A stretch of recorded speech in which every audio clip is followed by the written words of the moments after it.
and get drinks on the way. And that also shows you I guess the depth of the competition here, and the love for what they do. That they're willing to invest their hard-earned money into this sport that they hold so dear.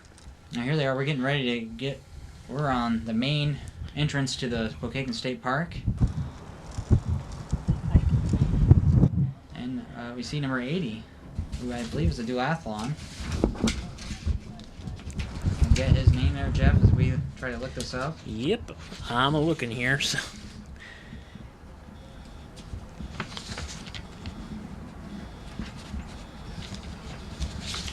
Well, maybe he isn't a duathlon.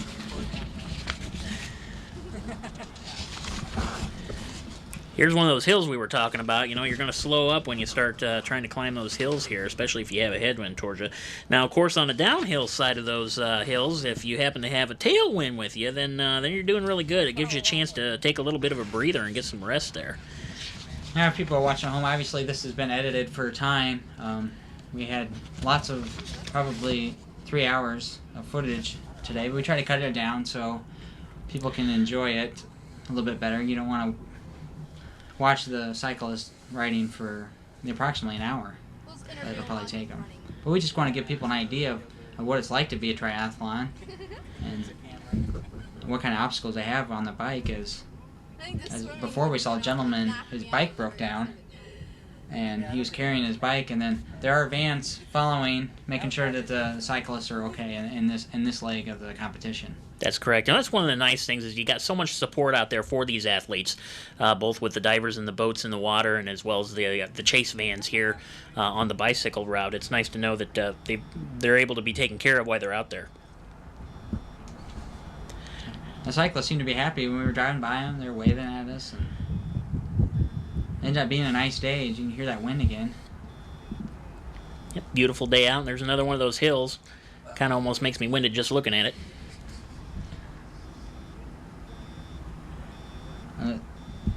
Now, they have not circled around yet, Jeff. They almost do a circle to go back towards the park, and they take the same route. And you see some cyclists were passing us earlier. Those are some of the leaders that we just were coming by us on the right side of the road. So they are coming back on this same route into the park. Correct. And there's police and a lot of volunteers out there controlling the traffic. We got the state police, the county police, and the city police all helping out today. Great job, guys. Thanks. And this is a nice big hill here. The gentleman in red in front of us. If you can imagine how much training they do beforehand here, just getting ready for these triathlons and duathlons, that, a hill like this probably isn't much work for them because they've been working for months and months and months, both running and swimming and on these bikes, just getting ready for these events. There's a nice drive-by. There's a nice shot of the tower in Fremont as the athletes are making their way back around. We've done the circle now. And now we're now returning back to the park. Now, once they're back at the park, that's where the third leg of the triathlon goes, and then once again, that's the running leg of the triathlon and the duathlon. So that what they'll do is they'll exit their bikes. Once again, the transition between the biking and the running is timed as well, so they'll have to keep an eye on their time. They're not going to have much of a time at all to take a break there. Yeah, the final leg is a 10-kilometer run, 6.2 miles, on the rolling and wooded trails of Pokagon State Park. And now we're on the back end of the factories here by Fremont. And we got a gentleman here that does not want to participate in the triathlon and is running the wrong way, Jeff. Trying to get away from it, maybe. He's supposed to be biking in this leg. And now we're on Feather Valley Road, which rolls by the old Eaton Creek Golf Course, no longer open. A nice back road. It's got little ponds, little nature preserves. Some of these areas that they're going through are so beautiful, but you have to wonder, are they so focused on what they're doing that they don't get a time to, or a chance to really just kind of look around and enjoy the scenery? They're just so focused on, doing the job at hand here. think when we roll by them, they're waving at us. So I think they're concentrating, but at the same time enjoying the scenery. Of course, now we're right by 69, which is kind of a pretty dangerous intersection. So nice to see the police doing a good job, not letting the athletes get. The transition here is to the stoplight, Jeff. So they're kind of letting the cars stop for a long time, so these guys can get there without the cars trying to pass them on the left here. That's great. That's great.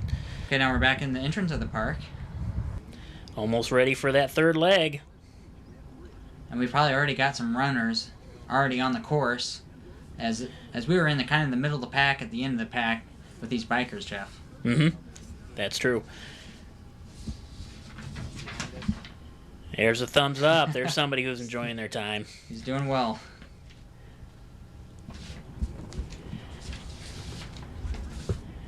And we are now in the park, and this is the back entrance, which goes to the Pokagon State Park office.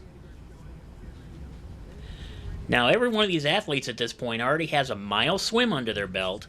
And how many miles was it again on the bike? Almost 25 miles. 25 miles. So you got to imagine that that it's starting to take a little bit of a toll on even the ones that are in the best shape. Let alone the fact that they've got a 10-mile run left to do as soon as they get off those bikes. There was a lot of people here encouraging these athletes today, family and friends. So it's been a nice turnout. As you see here, here's the transition where they'll start their run, and some of these guys get a nice quick drink of water before they start their 6.2 mile run, 10 kilometers. Adam Hornbacher, number 112. So once again, they're going to be running through some beautiful trails and beautiful areas here. So it's going to be an exciting run here. And when we get down towards the last part of the run, what you're going to see is if you've got some people who are right at the head of that group and they're together, you're going to see them pick up the pace. And what they're going to try to do is, that little bit of spirit of competition is going to kick in there, and you're going to see them try to go after each other to go across that line first. Here's Nora Lucas entering the third leg of the competition. Yep, just starting her run. Here's a view of kind of what they're seeing as they're out there running. Beautiful, once again, area that they get to run through here. The park is just gorgeous this time of year. That's number 18 coming in. Michael Mahoney there. Number 11, Alex Honig Ford. And there is our leader, Mike Hermanson, crossing the line. Looks like he won the triathlon. 2 hours, 10 minutes, and 2 seconds, the official time here. Wonderful time. Did a great job. He didn't even look winded. Mike Hermanson, age of 21. Just good luck at him. Yeah, he's, once again, doesn't even look winded. Looks like he just got off the bus from somewhere, but he just got done doing one heck of a triathlon here. A lot of miles behind him right now, and he looks like he handled it pretty well. There's Adam Hornbecker, number 112 on his length.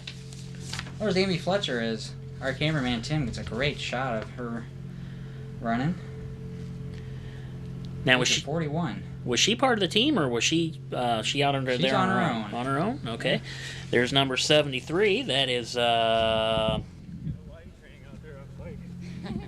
lost him. There's Joshua Ashley running by us, and there's our second place finisher, Bill Kessler, number 96. All right. And he has an official time of 2 hours, 17 minutes, and 55 seconds. Age of 35. Picking up his son. Good moment there for the family. Absolutely. Family. Second place in the triathlon. Yeah, did a good job. Once again, looks like he hardly even ran a mile, let alone did a